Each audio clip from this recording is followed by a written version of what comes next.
Abojana pronga zilaini za mazwipi Kawanga bay, ndishela na sigiri Ndamupa mapi ya shela kapigiri Kanotova sweet baby kari ndi mwimbele Ninga mujia ndamuvisa holiday Kana atonduni ndina ya holiday My neighbors are badina, but it's okay Madekwana Aladina, aba okay I promise, I'm gonna marry Hey, if I want to, I mean it She's the only thing that I want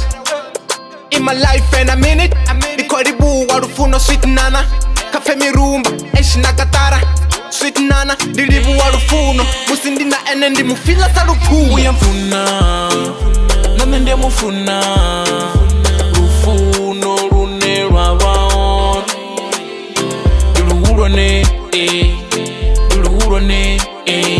Ningasi lukone Duluhurone, duluhurone, Ningasi lukone Duluhurone, duluhurone, Ningasi lukone Rufuno ndiluhurane, ningasi lukone Diya mufuna naene uyamfuna Ndichimulabelesa uyangwengwela Chiseyokane chitandasa chelela Mato awe onchenela Yalumalu nga rendo lengo badela Babebi bawe diyakulwa badopembela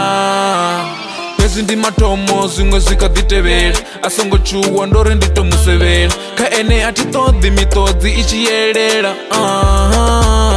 Babuchiva bakotodori visa kacho Uyafanelwa musi oluka kasho Musi ndina ene ndidifa ndiwanta Usi uri ndidijiyela nta Ndatula blogo mudupatanga zidina Shorty, kambuza zino mudina Angaba ndidzulelo dipina Musi ndina ene ahuna zwa matiba Shorty, ahuna zino ndina Angaba ene adzulelo dipina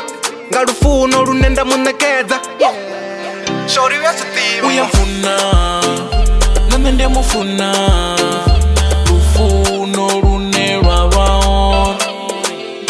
Duluhurone, duluhurone, Ningasi lukone